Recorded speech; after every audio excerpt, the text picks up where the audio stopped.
사람의 마음에는요, 다양한 감정들이 좀 있는 것 같아요. 그런 감정들은 때로는 그 사람의 인격을 이렇게 보여지기도 합니다. 또 어떤 때에는 그 마음이 감정으로 이렇게 바깥으로 이렇게 표출되곤 합니다. 얼굴, 그죠? 얼굴이나 표정이나 말투 혹은 이런 행동 등으로 표현이 이렇게 되기도 하죠. 마음, 참으로 이해하기 어려운 것입니다. 혹시 여러분들 가운데 마음을 보신 분 있나요? 마음을 보신 분은 없죠? 그래요. 혹시 마음을 잊어버린 분 계세요? 혹시 우리 예진자매님 혹시 마음 누가 훔쳐가지 않았나요? 그래요. 자신의 마음을 잘 모릅니다. 이 마음인지 저 마음인지 늘 헷갈려요. 어느 유행가 가사처럼 내가 나를 모르는데 남들 너를 알겠느냐, 뭐 이런 말처럼 마음을 참 잘 모르겠어요. 그래서 마음에 대해서 좀 생각을 해보려고 합니다. 오늘 우리가 읽은 본문의 말씀 마태복음 13장, 이 말씀, 예수님께서 우리에게 어떤 마음을 품고 우리가 살아야 되는지를 또 그렇게 하기를 원해서 주님께서 우리에게 말씀하신 것들 우리가 함께 생각하며 나눠보려고 합니다. 이제 곧 다가오는 성탄절과 연말연시 그리고 새해를 맞이함에 있어서 우리 마음이 어떤 마음이 되면 우리 예수 그리스도의 마음을 또 그 마음에 합한 또 그런 삶이 될까 하는 그런 고민을 해보려고 합니다. 본문은 예수님께서 천국을 비유하시면서 제자들에게 천국 말씀을 하기 위해 비유적으로 이렇게 말씀해 주시는 부분인데, 우리 13장 예수님께서 천국을 7가지로 비유하고 있습니다. 그 중에 오늘 우리 첫 번째 씨 뿌리는 자의 비유, 우리 모두가 잘 알고 있는 그런 비유예요. 오늘 이 말씀을 조금은 마음에 맞춰서 한번 좀 다른 각도에서 보기를 원합니다. 아까 읽은 것과 마찬가지로 본문에는 4가지의 마음이 등장해요. 4가지의 마음. 길가, 돌밭, 가시떨기, 그리고 좋은 땅으로 4가지의 각기 다른 마음을 예수님께서 비유하여 주십니다. 그저 우리 가운데 드는 마음의 감정이 아니고 우리 마음에 어쩌면 시시때때로 변하고 있는 우리 마음의 상태를 말씀하시려고 씨를 뿌리는 밭을 비유하여 말씀하여 주십니다. 천국 말씀을 듣고 깨닫지 못할 때는 분명 이유가 있는데 그것은 우리의 마음의 상태가 온전치 못하기 때문이라고 주님께서는 말씀하시는 거예요. 천국 말씀, 그래요. 주님께서 선포되어지고 있는 또 우리에게 말씀하고 있는 그 복음의 말씀들이 받아들이지 못할 때, 그럴 때 우리의 마음의 상태를 한번 돌아보려고 합니다. 만약에 우리의 상태가, 우리의 어떤 그 복음이 어떨 때 이해되지 못할 때 있어요. 그럴 때 왜 그런 게 이해되지 않을까? 우리의 마음의 상태를 한번 들여다보려고 합니다. 그래서 어떤 상태인지 우리가 알아야 될 것 같아요. 우선 우리는 오늘 본문에 있는 것처럼 첫 번째 길가에 놓여진 상태를 한번 생각해 봐야 합니다. 19절 말씀에 악한 자가 와서 그 마음에 뿌려진 것을 빼앗나니, 그 마음에 뿌려진 그 천국 말씀이 빼앗나니 이는 곧 길가에 뿌려진 자요 라고 말씀하십니다. 이는 우리의 마음이 길가와 같은 그런 마음의 상태라는 것을 보여주는 거예요. 귀하고 귀한 예수님의 말씀이 길가에 너부러진 상태에 있다는 거예요. 그러니까 길가에 너부러졌으니까 악한 자들이 그 마음의 말씀을 다 가져가버리는 거예요. 세상에 버려진 상태로 우리가 있는 거예요. 바로 길가의 마음은 악한 자에게 마음을 빼앗겨버린 그런 마음의 상태라고 얘기할 수 있을 겁니다. 자, 그러면 두 번째 마음의 상태, 두 번째로 돌밭의 마음입니다. 20절의 말씀에 돌밭에 뿌려졌다는 것은 말씀을 듣고 즉시 기쁨으로 받되 이 마음은 뿌리가 없는 마음을 말씀하고 계신 거예요. 20절에 이어 21절에 보면 그 속에 뿌리가 없어 라고 말씀하시면서 곧 넘어진다고 하십니다. 이렇게 돌밭의 마음은 말씀을 거부하는 마음과 강팍한 마음의 어떤 하나의 결정체인 것 같아요. 로마서에 보면 이런 말씀이 있어요. 또한 그들이 마음에 하나님 두기를 싫어하매 하나님께서 그들을 그 상실한 마음대로 내버려 두사 합당하지 못한 일을 하게 하셨으니. 전에 제가 하나님의 일에 대한 말씀을 함께 나눌 때 우리가 같이 봤던 본문 중에 말씀이에요. 이렇게 하나님의 말씀을 거부한다는 거예요. 돌밭의 마음. 돌밭 이렇게 표현하셨는데 표면은 흙 같지만 내면은 딱딱한 돌이에요. 사람의 얼굴을 하고 짐승의 마음을 가진 사람에 대한 그런 우리 한자 수법 혹시 기억하시나요?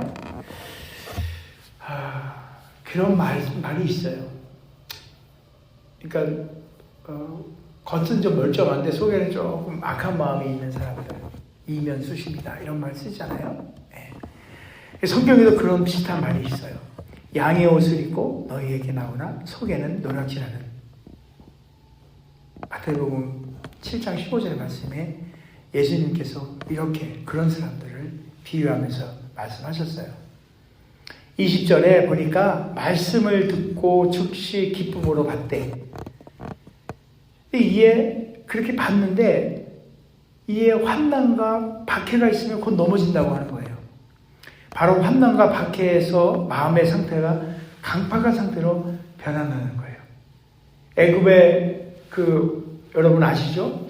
바로왕. 그 바로왕이 강팍한 마음이라는 거에 어떤 대명사죠. 그죠? 10가지의 재앙이 올 때마다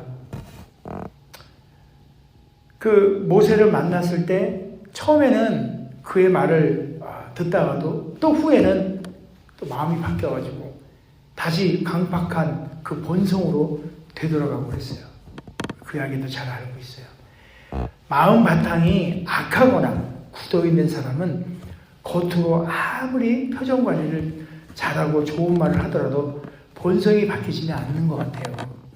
시편 5편 9절에 이런 말이 있네요. 그들의 입에 신실함이 없고 그들의 심중에 심이 약하요. 그래서 신실함이 없어. 그리고 그들의 목구멍은 열린 무덤과 같고 그들의 혀로는 아차하나이다. 그러니까 이 말로는 막 그래요. 그러나 그 안에 악한 마음이 있어서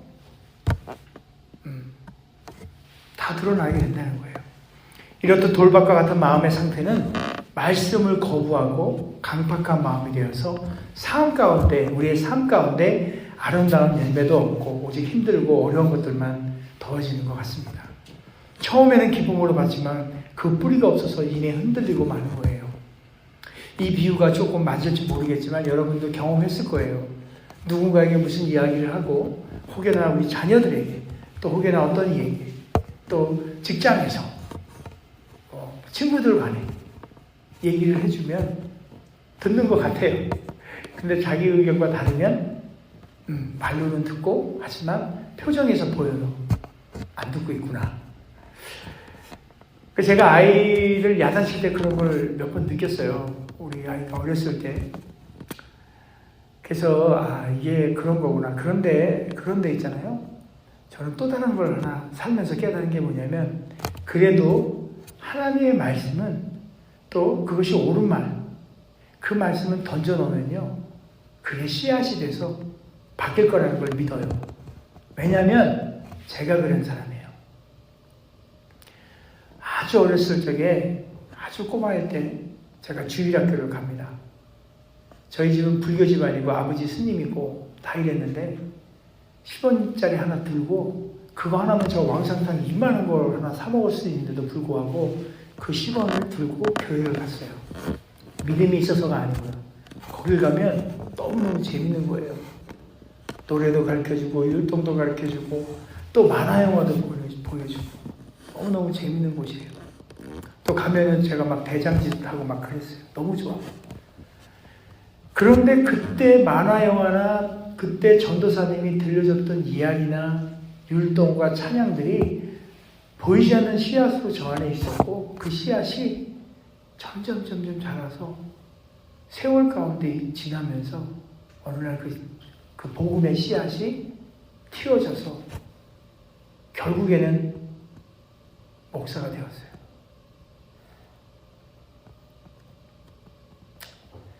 아무튼 그 얘기를 하면 제가 또 가슴이 아픕니다.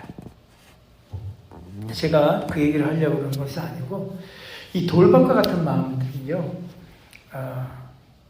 잠시 잠깐 바뀌는 듯 하지만 어려운 상태로 들어가고 그러면은 또 마음이 바뀌어요.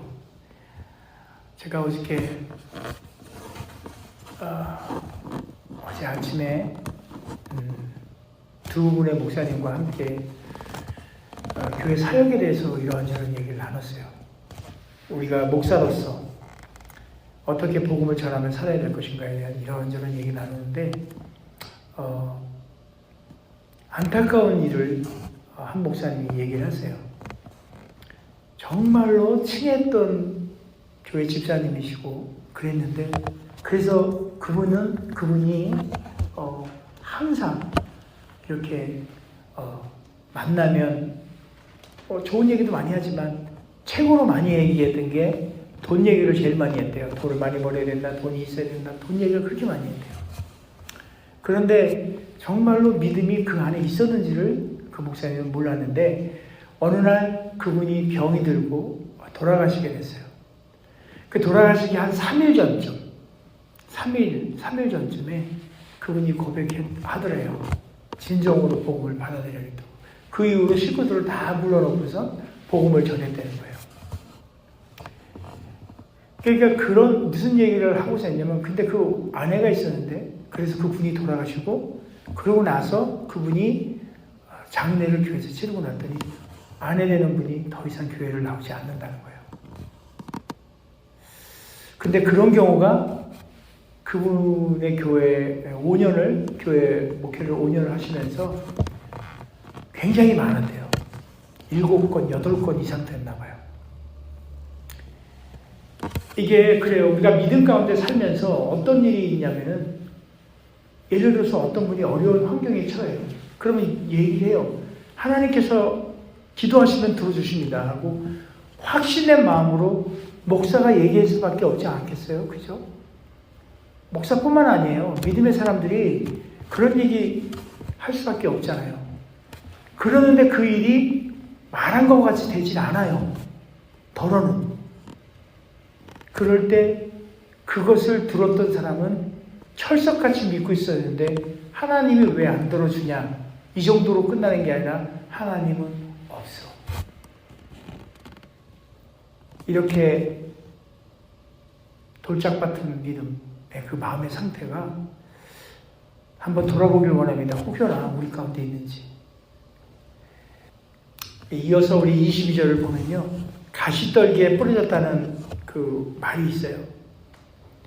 가시떨기에 뿌려졌다는 것은 말씀을 들으나 세상의 염려와 재물의 유혹에 말씀이 막혀 결실을 못하는 자라고 성경은 말씀하십니다. 씨앗이 터져서 싹이 나더라도 그 무성한 가시덩굴 엉겅퀴에 짓눌려서 햇빛을 바라보지 못하고 그렇게 되면 제대로 발육하지 못해서 결실을 맺지 못해요.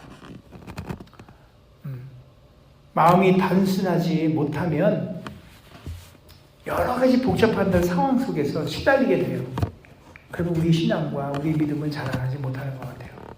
세상 일들, 그 다음에 재물, 염려, 유혹, 명예, 쾌락, 인간관계, 세상의 많은 일들로 인해서 이 마음이 지배당하게 되면 엉겅퀴와 같은 이런 것들에 눌려서 주님의 햇빛 같은 그 마음을 받지 못하는 거예요. 더 이상 그 영향력을 못 받아서.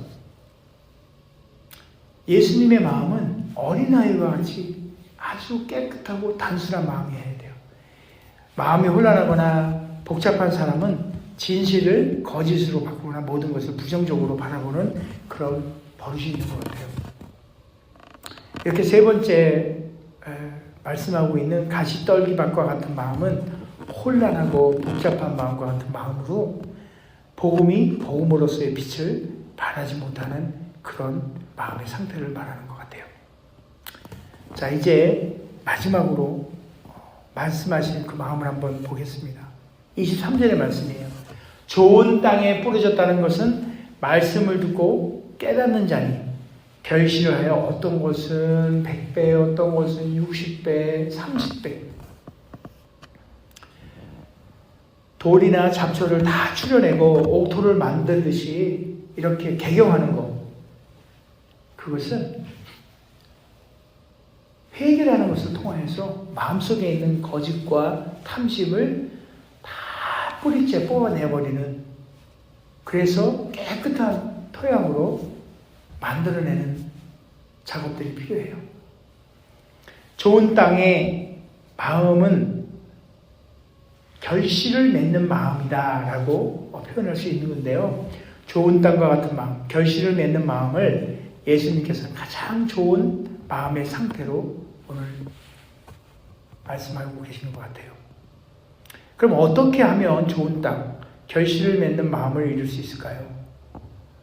결실을 맺는 마음, 좋은 땅과 같은 마음은 바로 스스로에게 훈련하고 교육하고 이런 것들 통해서 어느 정도는 이뤄낼 수 있는 것 같아요. 교육과 훈련을 통해서. 중국의 사상가였던 맹자라는 사람이 있습니다. 여러분 다 아시죠? 맹자. 이분은 인간은 본바탕이 선하다고 보고 성선설, 태어날 때부터 인간은 선하다고 이렇게 주장했던 사람이에요. 그러나 성경은 그렇지 않습니다. 인간은 우리 죄 가운데 태어납니다. 아담이 범죄한 이후로 우리가 모태에서부터 죄 가운데 태어난다고 이렇게 성경은 말하고 있어요. 로마서 3장 11절 이하 12절에 보면 의인은 없나니 하나도 없으며 깨닫는 자도 없고 하나님을 찾는 자도 없고 다 치우쳐 함께 무익하게 되고 선을 행하는 자는 없나니 하나도 없도다.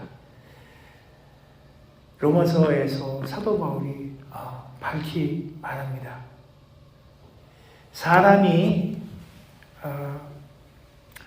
이렇게 우리 다니다 보면은 막 풀들이 무성하고 잡초들이 많은데 보면 사람의 손길이 닿지 않는 걸 보이게 되잖아요. 그 자연 그대로 그냥 사람의 손길이 닿지 않는 자연 그대로 방치된 땅이라면 울창한 숲풀이 또 잡초들이 우거져 있습니다. 돌과 나무, 뭐 거친 토양, 뭐 이런 것들도 갈아엎으면 우리가 잘 이렇게 걸러내고 하면 좋은 땅이 돼요. 그죠? 좋은 땅이 돼요. 그래서 그런 일률적인 행동들, 갈아엎어들고 뭔가 훈련하고 이런 것들은 교육과 훈련을 통해서 우리가 조금 좋은 옥토로 이렇게 만들어지고 그런 좋은 마음의 토양으로 만들어낼 수 있어요.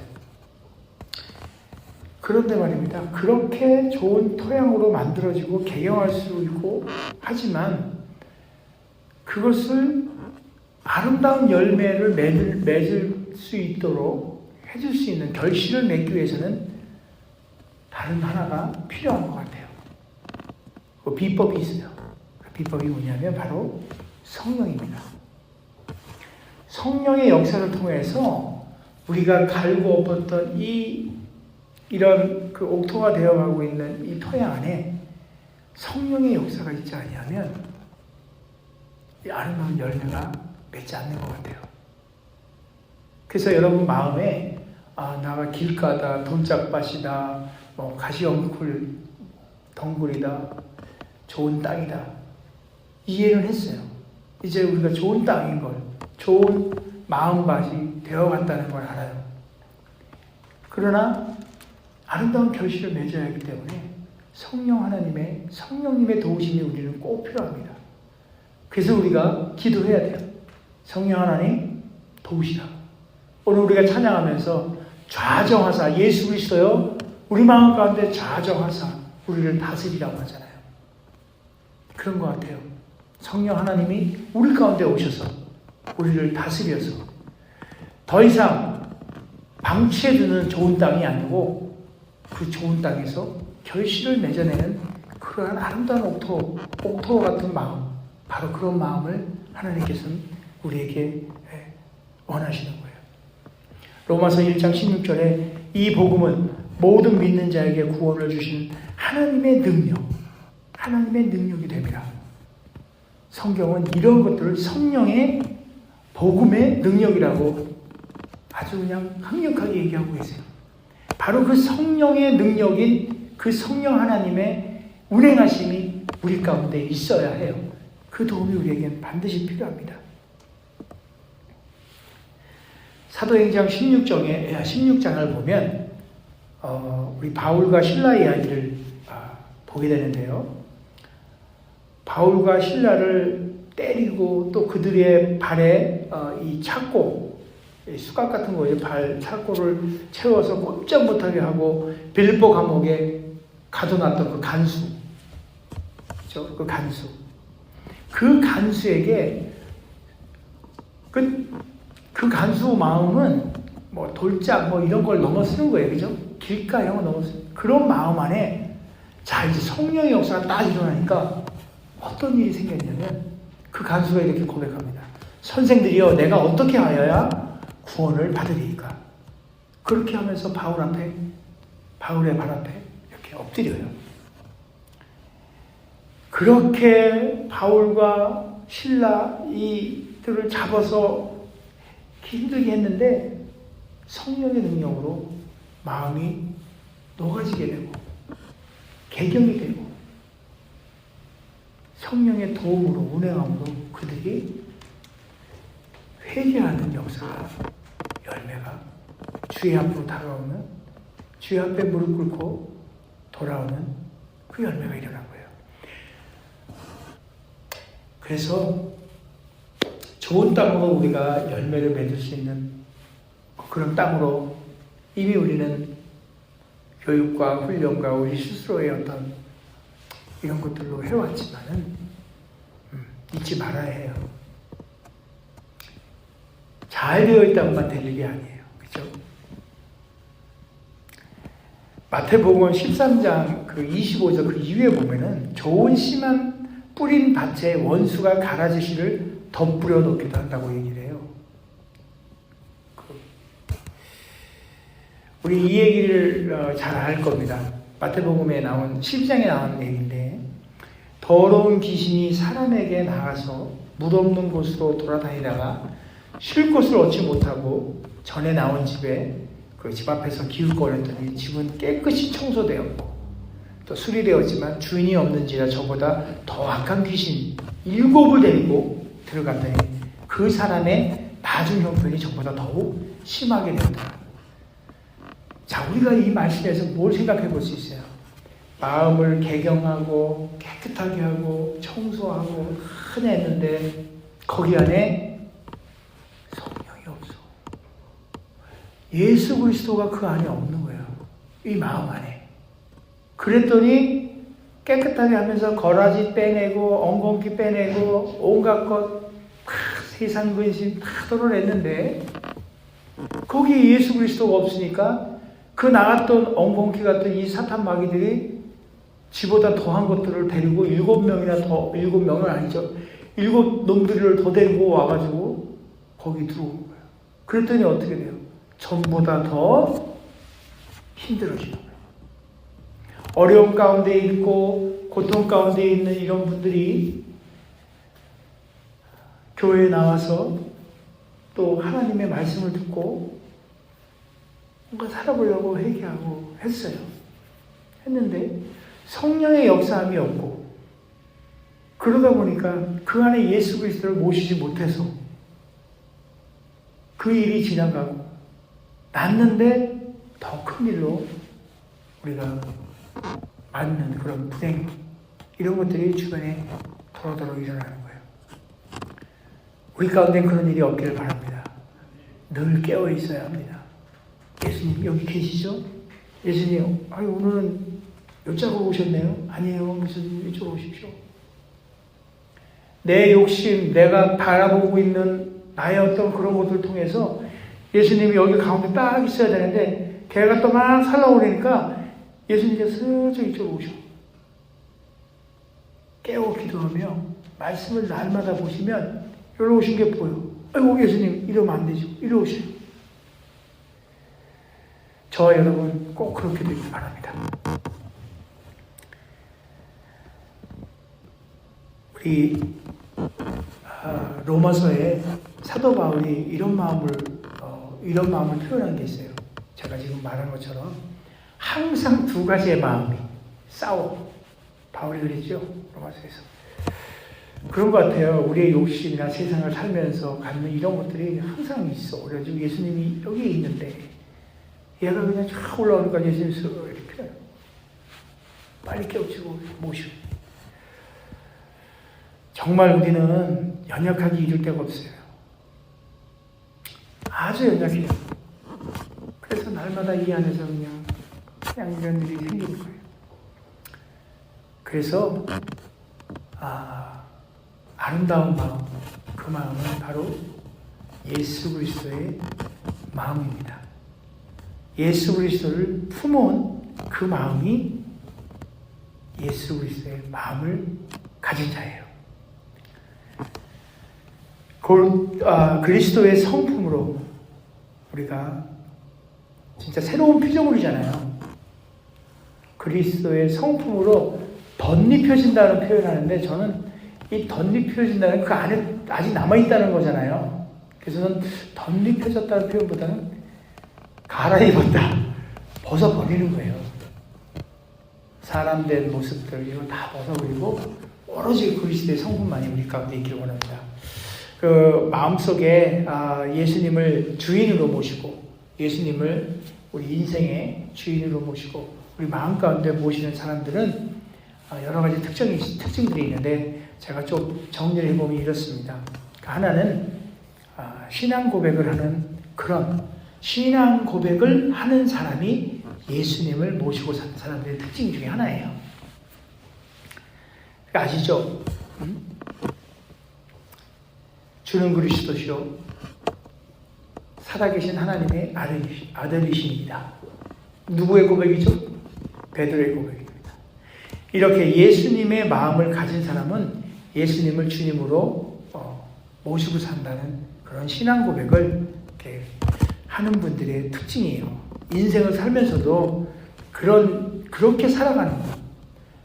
그리고 예수님께서는 그런 고백을 하는 이들을 또 뭐라고 얘기하냐면 알게 하신, 그런 거를 깨닫게 하고 알게 하시는 이는 하늘에 계신 내 아버지다. 바로 성령 하나님 아버지가 그것을 깨닫게 하는 거예요. 그래서 고린도전서 12장 3절에 이렇게 되어 있네요. 성령으로 아니하고는 누구든지 예수를 주시라 할 수 없느니라. 아까 말씀드렸듯이 성령 하나님만이 우리의 마음을 아름다운 결실을 맺게 하는 그런 분이에요. 오직 성령. 그리고 예수님을 품고 사는 사람의 그 두 번째 특징은 제가 자주 얘기하는 건데요. 날마다 삶 가운데 그 믿음의 체험을 하는 삶을 살아가는 사람들이 그런 체험들을 하는 그런 특징들을 갖고 있어요.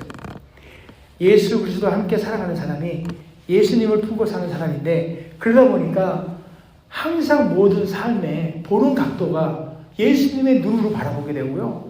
바라보는 마음이 예수님의 마음으로 바라보기 때문에 어떤 일을 당하든 어떤 일을 경험하든 무슨 일이 지나가든 간에 예수 그리스도를 체험하는 거예요. 아하, 여기에도 또 하나님께서 그렇군. 성령님이 여기에도 세상 사람이 재수없어. 오늘 대박 났네. 재수 났네. 이런 게 아니고 무엇이든지 간에 예수 그리스도 성령 하나님께서 오늘도 이 시간에 나와 함께 동행하시면서 이 일을 이렇게 이루어내셨구나. 이렇게 인도하셨구나. 이렇게 하시구나. 나를 깨우치게 하시는구나.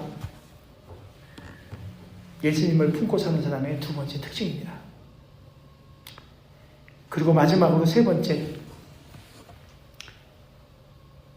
예수 그리스도의 마음으로 예수 그리스도를 품고 사는 사람은 그리스도의 삶이 실천되는 삶을 살아내는 사람이 됩니다. 예수님을 마음의 주인으로 모신 사람은 그의 인생을 예수님의 삶으로 완전히 고정시킨 사람이에요. 갈라디아서 5장 24절에 그리스도 예수의 사람들은 육체와 함께 그 정욕과 탐심을 십자가에 못 박았느니라 라고 말씀하십니다. 이를 가리켜 우리가 예수와 함께 십자가에 못 박힌 것, 이렇게 또 표현합니다. 일심동체, 그죠? 일심동체, 예수님과 일심동체되는 것. 예수님의 삶에 고정된 사람은 자기 몸을 자기 의지대로 사용하지 못해요. 부활하신 예수님께서 베드로에게 사랑의 고백을 들으신 다음 이런 말씀을 하세요. 내가 젊어서는 스스로 띠를 띠고 자기 혼자 말이야. 그냥 띠를 내고 원하는 곳으로 그냥 여기 세상 온데 그냥 여기 갔다 저기 갔다 다녔거니와 늙어서는 내 팔을 벌리리니 남이 내게 띠 띄우고 원하지 아니하는 곳을 데려가는. 그 젊었다는 말이 뭐냐면 우리가 설기왕성할 때 예수님을 주인으로 모시고 살지 않을 때에는 이렇게 우리 뜻 가운데 막 우리가 마음대로 다녔다는 것을 아마 보여주는 거예요. 그리스도의 마음을 가진 사람은 그리스도에게 매여서 사는 삶, 그런 삶을 최고의 가치가 있는 그런 삶으로 여기는 그런 사람, 그것이 예수님의 마음에 합한 사람이고요. 예수님 마음에 합한 사람은 예수님을 마음에 모시고 사는 사람이고요. 예수님의 마음을 모시고 사는 사람은 예수님을 인생 가운데 주인으로 인정하는 사람을 사는 사람이에요. 그런 사람이야말로 인생 가운데 표현이 되는 거예요. 얼굴에도 드러나고요. 행동 가운데도 드러나고요. 그래서 하나님 앞에 다 드릴 수 있다고 저는 생각해 봅니다. 저 여러분 그런 마음, 이제 주님이 오는 날 기다리는 특별하게 우리가 구분해서 만든 이 절기가 있어요. 이 절기에 그 예수님의 마음을 품고 주변을 돌아보며 우리의 사랑이, 예수 그리스도의 사랑이 필요한 곳에, 그 필요한 곳에 우리가 주님의 손과 발이 되어서 그곳에 가서 주님과 함께 그 일을 행할 수 있는 저 여러분 되기를 소원해 봅니다. 어련히 하늘로부터 급하고 강한 바람이 이곳에 가득하게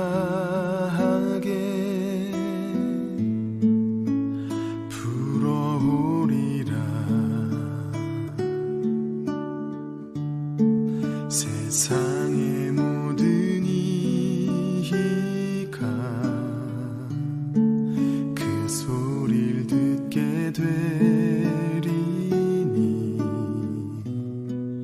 그 소리가 온 땅에 불어오리라.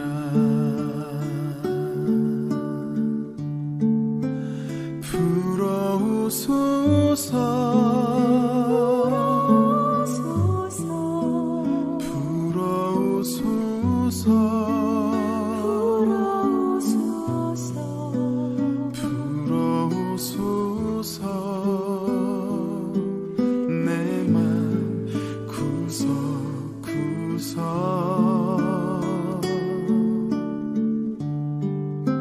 나의 기도에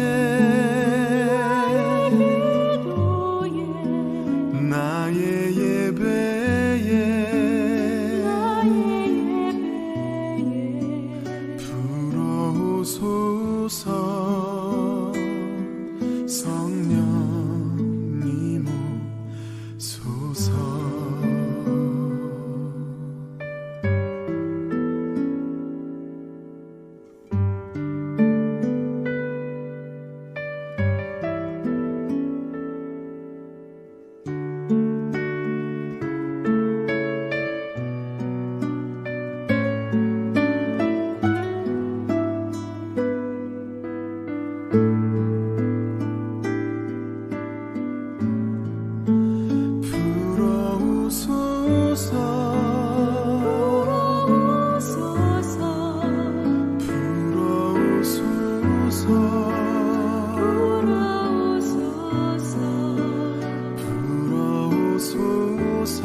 나의 기도에 나의 예배에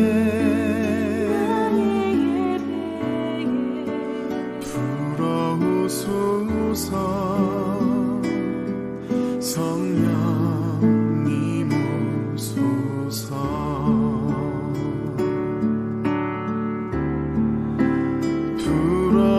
불어오소서 불어오소서